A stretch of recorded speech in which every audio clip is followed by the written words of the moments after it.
All right, guys, we are back here with Al. We're going to go ahead and review Donald Trump's first year of his presidency. So I'm going to go in chronological order here, and we can stop to discuss some of these things for sure. But let's go here. So he was obviously inaugurated the 20th of last year. His first travel ban. And the 27th of last year, January 27th, he signed the first travel ban executive order that halted Syrian refugees and barred citizens from 7 countries for 90 days. Protests broke out at airports over this.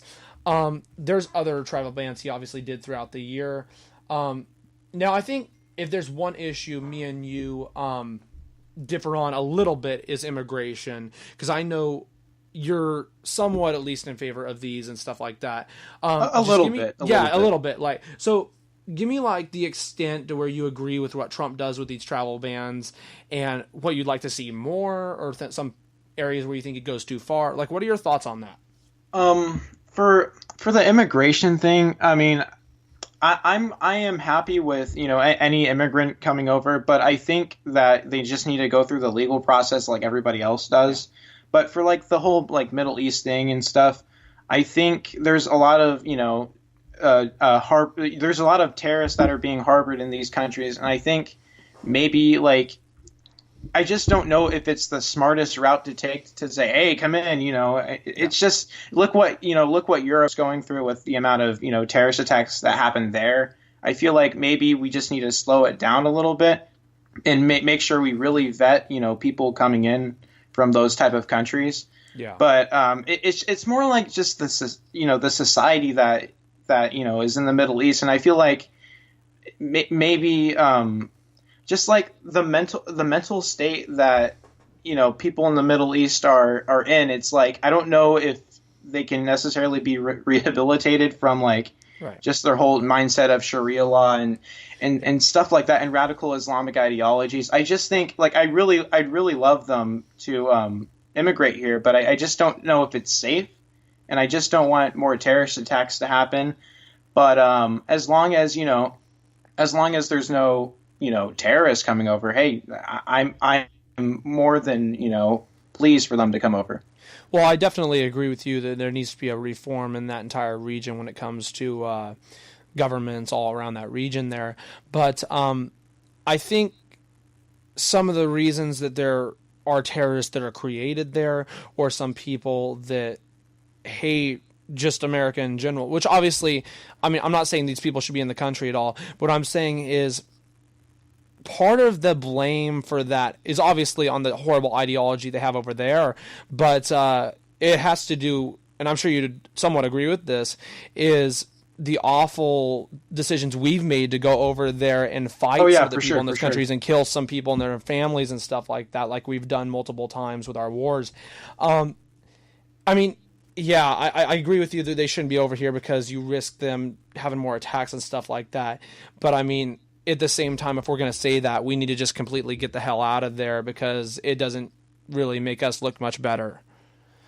Going on to the next thing that he did, the end of January, he nominated Gorsuch, and that's probably one of his biggest accomplishments so far is getting a new Supreme Court judge in there. So he got Gorsuch nominated, so that's good. It's a good thing on his part in terms of a president. Let's see if everything else is going to work here. February 13th, he fired Michael Flynn.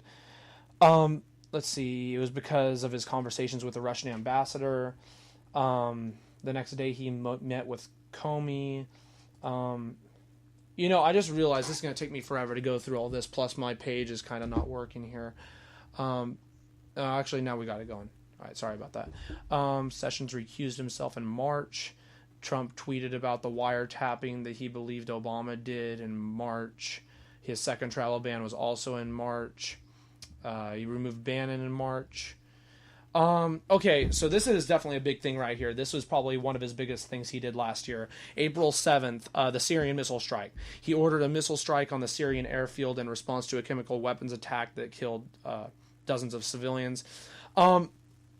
So, first off, just give me your thoughts on what our policy is in terms of towards Syria and what Trump did with his missile strike last year? Do you think that was a good thing? Do you think it was a bad thing, and why? It was an absolutely terrible mistake in the Trump administration, and I just feel that if the U.S. isn't directly being like I'm no foreign policy expert, but if the U.S. isn't being attacked by Syria or whatever, the rebels, Al Qaeda, ISIS, if we're not being attacked by them, what are we even doing there? I mean, it's none of our business. We don't need to be the heroes. I mean that's the U.S.'s problem. We always play the hero.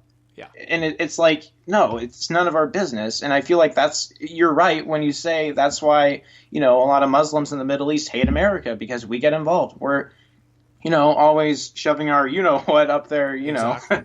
It's like, just stay out of the conflict, and maybe there'd be just less terrorist attacks and less, they wouldn't see us as the infidels and stuff. Exactly. Well, and another thing too with that attack is that was like his first major attack as president that he authorized.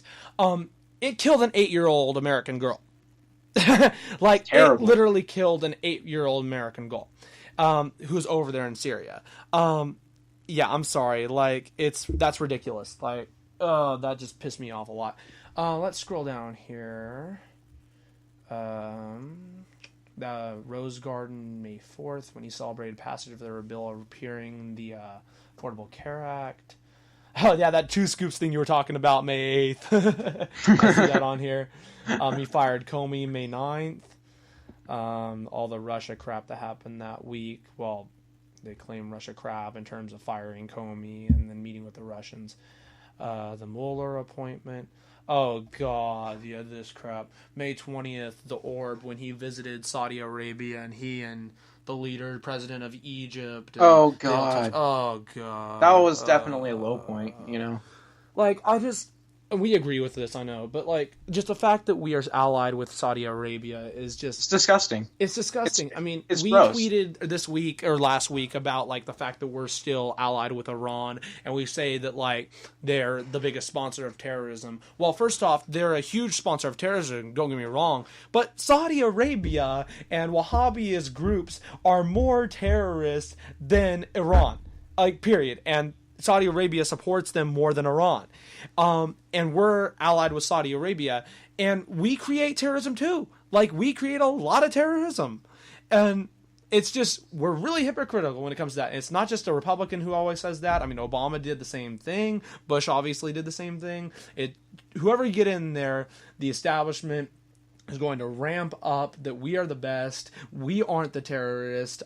They have their own problems. They create them. And that's it. It's just really frustrating. I don't know if we'll ever... I would love to see us stop being allied with Saudi Arabia, but I don't know. Like, I don't know if that's going to happen. I would actually be happy if we, like, this is kind of extreme, but if we just stopped the wars with the terrorists and just said, hey, let's start a war with the Saudi Arabian government. Yeah. I mean, I just feel like they were behind the 9/11 attacks, and Yeah. If anyone, Agreed. The Iraq war was a mistake, but I feel like we should have directed our guns towards the Saudi Arabian government. I mean, I think they were the ones who really, started 9/11. Yeah, and of course, we're still over in the region in terms of Afghanistan and everything, and we still have special ops in Iraq and other places everywhere. Okay, so let's see. The next big thing, the 1st of June, Trump withdrew from the U.S. From the Paris climate deal. That was interesting. I know that was a big thing. I don't know if I know enough about that to comment on it. I know that it's just like an agreement with a bunch of nations basically saying that they're not going to go over a certain threshold when it comes to certain things. I don't know. I mean, I definitely think climate change is a real thing. I'd have to look at more into the Paris climate deal to figure out what my opinion is on all of that. Let's see what else. We're in July now. Let's scroll down here. Let's get shape. Victory. Very fine people. Yeah, he fired Bannon officially on August 18th.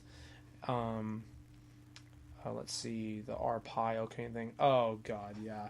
When he pardoned Joe Arpaio. That wasn't good either. I mean, I get it, because, like, he's he agrees with him when it comes to like the immigration and stuff like that. But Arpaio is not great. He Yeah. ended DACA September 5th. Jeff Sessions announced that he is ending deferred action for childhood arrivals. That was huge. That also has to do with immigration, obviously. So that was big. I still wish that he would just pull money from... One thing I will agree completely with conservatives on is we need to pull money from all sanctuary cities. Did you see that guy who murdered Kate Steinle in San Francisco like a couple years ago? He only got 3 years in prison. That's just California for you, you know? It's just unbelievable. I mean, first off, our justice system is broken in many ways than just that when it comes to drugs and everything. But... 3 years, 3 years for a human life. Yeah, exactly. And like, this is my opinion on what we can do for immigration. I do agree with Kate's law in the terms of anybody that comes over here and creates a violent crime, is proven to create that violent crime, should be deported. And if they come back, and if we can figure out that is the person that did that crime and it's proven, death penalty. Sorry. I'm sorry. If they're not going to stay in their own territory after creating an attack over here, if you will, then they're a risk to human lives in America if they already did it here. And right. If they're not going to stay in their country after we deported them, it's time to stop using resources to try to deport that person and just say, yeah, you're done. Absolutely. I completely agree. I mean, and it's just, I mean, a lot of these people that, they come over and cause crime, they're really like pro, like, I'm just going to use Mexico as an example because I know there's illegals from other places, but like they're very pro, Mexico. And it's like you fled your country to go for something greater, which is the U.S., and you screwed up.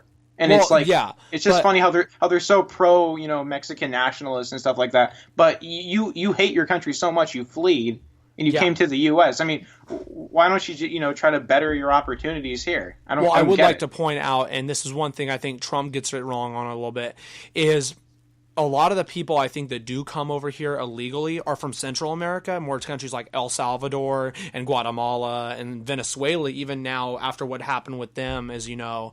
I think they're coming from more there than they are Mexico. But there are people coming from Mexico, but I think a lot more are coming from Central America, knowing the gangs and honestly what our drug war has done to them with all the cartels they have in there that cause so much violence to the biggest cities in those countries. But yeah, there are still people coming from Mexico as well. Okay, so we have a couple more minutes in this part 4, so we'll get to a couple more things. One thing, even though I'm not for spending a ton of money on programs, when Hurricane Maria hit Puerto Rico, we did not give them the adequate aid that they needed. And knowing that they're a U.S. territory, we should have helped them out more than we did. I mean, they're still hurting down there, and that was, 4 months ago? I mean, Trump didn't do enough when it came to that, in my opinion. Yeah, I don't know too much about the hurricane thing, but from what I've heard, yeah, he didn't do jack shit. I mean, he definitely should have sent more aid and stuff like that. I mean, if any of our spending is going to go somewhere, I'd love it to go to something serious like hurricane victims and stuff like that instead of PBS or something. Right. It's ridiculous. Exactly. Like let's spend money where it needs to go. Exactly. That's my whole thing. Oh yeah, and when he endorsed Roy Moore, that wasn't great, yeah. Well, he endorsed Luther Strange before that, which he's still not good, but I mean, he's better than Roy Moore, and so that was good. But then he endorsed Roy Moore, and that's awful. He should have just not endorsed anyone, probably. Exactly. There are a couple of good things he did. There's one bad thing he did. So there's 2 more things I'm going to talk about in terms of Trump. We're almost done with part 4 here, so we are going to. We're going to go ahead and end part 4, and we'll get to part 5 of this here. So I'm going to get this done, and we'll get restarted up here in a sec. Hold on, I'm just reading Ricky's comment here real quick. No, I agree with you, Ricky. I'm not saying it in terms of that. like I was saying, I think it's Central America more than it is Mexico, anyways. And there are a lot of Mexicans, obviously, over here that are extremely hardworking people. I'm just saying. All right, part 5.